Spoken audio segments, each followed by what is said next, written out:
Shalom sahabat yang terkasih dalam nama Tuhan Yesus. Puji Tuhan kita bertemu kembali dalam kasih-Nya. Haleluya.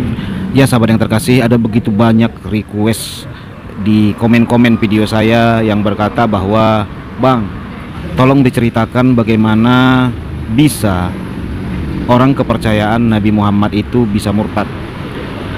Seorang penulis wahyu yang dipercayakan oleh Nabi Muhammad murtad gitu ya. Sebenarnya hal ini pernah saya kupas ya, tetapi sudah berapa tahun yang lalu ada seorang kepercayaan Nabi Muhammad yang akhirnya memilih murtad. Karena orang yang kepercayaan Nabi Muhammad ini bukan orang sembarangan sahabat. Dia dipercayakan untuk menulis kitab. Tapi kali ini kita langsung dengar apa yang dikatakan oleh para ulama ya. Karena video yang pernah saya kupas sendiri, mungkin karena saya seorang Kristen, membuat banyak yang komen, jangan sok tahu kamu JDP, kamu kan bukan muslim, kata komen-komen di situ. Oke lah, oleh karena kata saudara muslim saya tidak pantas untuk mengupas itu, kita langsung dengar penjelasannya dari ulama muslim sendiri. Jadi ini bukan kata saya tetapi kata ulama, biar jelas ya. Oke sahabat, Tuhan berkati. Shalom. Tidak ada jaminan bagi saya, dan begitu juga tidak ada jaminan bagi hadirin yang hadir di sini.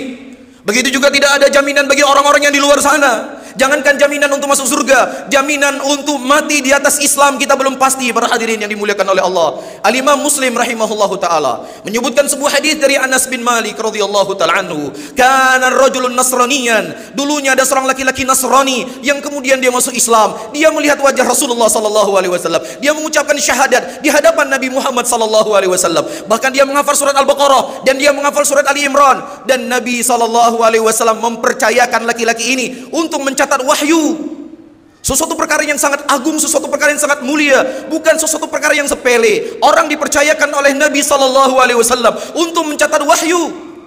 Namun apa yang terjadi para hadirin yang dimuliakan oleh Allah? Laki-laki yang beriman di hadapan Nabi sallallahu alaihi wasallam, dia murtad dari agamanya, dia murtad dari Islam. Dan tidak hanya sampai titik kemurtadannya, laki-laki ini berkata, la yadri Muhammadun illa ma katabtu lahu.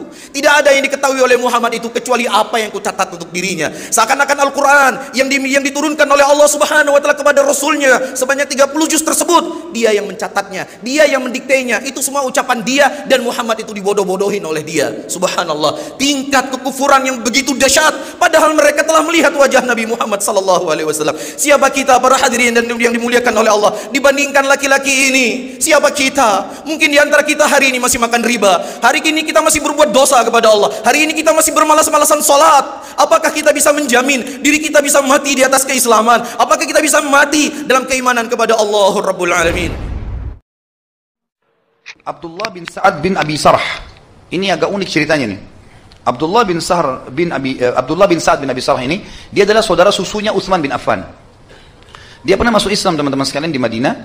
Setelah masuk Islam, karena dia pintar nulis, maka dia disuruh nulis wahyu oleh Nabi SAW. Dia termasuk penulis wahyu. Setelah dia diberikan kesempatan nulis wahyu, beberapa ayat ditulis sama dia di tulang-tulang unta pada saat itu, di pelapa-pelapa kurma, di batu gitu kan. Kemudian dia kembali ke Mekah, izin sama Nabi SAW dengan alasan mau kunjungi keluarganya. Ternyata dia sampai Mekah, dia iklankan dia murtad. Dia iklankan dia murtad. Dan dia mengiklankan informasi yang buruk, karena dia mengatakan, kalau Al-Quran yang saya tulis saya ubah-ubah. Bodoh tuh muslimin tuh, tertipu dengan saya. Maka Nabi SAW menjawab mengatakan, demi Allah dia yang dusta, dia tidak mengubah sama sekali Al-Quran gitu kan? Nah ini karena dia ubah Al-Quran, maka Nabi SAW suruh bunuh dia. Ini saudara susunya Nabi. Waktu pembebasan kota Mekah, rupanya dia lagi pergi sembunyi. Utsman bin Affan cari, karena ini saudara susunya. Sampai ketemu, kata Utsman, percuma kau lari.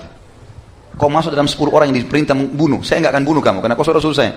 Sekarang ketemu Nabi minta maaf, ada beberapa orang minta maaf, dimaafkan, masuk Islam. Dia bilang, baiklah, bagaimana caranya? Saya takut terbunuh di tengah jalan. Kata Utsman, pakai cadar, disuruh pakai cadar, suruh pakai imamah yang besar, kemudian masuk dalam kemah Nabi SAW. Kebetulan di dalam kemah Nabi ada beberapa sahabat, dan salah satu ada sahabat yang sempat mengatakan, ya Rasulullah, kalau saya ketemu sama Abdullah, walaupun saya temui dia di kiswanya Ka'bah, saya akan penggal lehernya. Kata Nabi SAW, lakukan, karena memang ini orang boleh dibunuh kan?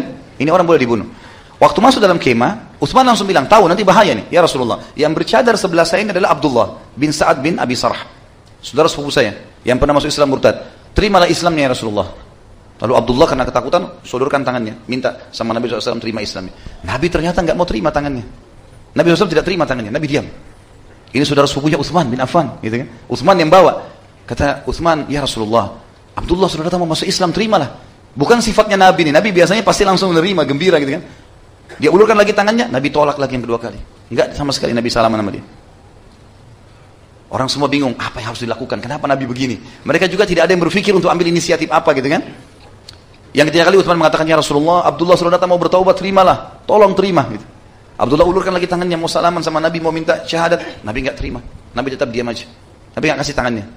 Akhirnya yang keempat kali Utsman mengatakan, ya Rasulullah, terimalah demi saya. Maka Nabi SAW waktu Abdullah ulurkan tangannya, pegang syahadat. Waktu keluar Utsman sama Abdullah, kata Nabi SAW, bukankah di sisi kalian ini ada orang-orang yang berakal? Masa kalian tidak lihat tadi saya tolak sampai 3 kali dia syahadat? Mestinya satu orang berdiri bunuh dia. Iya. Karena orang ini harusnya dibunuh. Maka Nabi menghadap ke seorang sahabat yang tadi sempat bersumpah, ya demi Allah ya Rasulullah, kalau saya ketemu Abdullah di Kiswah bergantung saya bunuh, saya penggal lehernya. Kata Nabi, kau kan sudah janji mau bunuh gitu. Kata dia, ya Rasulullah, saya nggak mengerti. Coba anda memberikan saya isyarat mata saja, saya langsung penggal ya Rasulullah. Tapi sekarang sudah syahadat, sudah nggak bisa. Kata Nabi, tidak layak Nabi memberikan isyarat mata untuk membunuh. Nah, bunuh-bunuh jelas bahasanya Nabi. Enggak gitu kan. Oke sahabat yang terkasih dalam nama Tuhan, demikianlah ceritanya. Kiranya memberkati kita semua dan menguatkan iman kita semua bahwa sesuai dengan apa yang dikatakan oleh Buya Syakur. Jangan takut murtad dong. Daripada kamu mempercayai sesuatu yang tidak benar.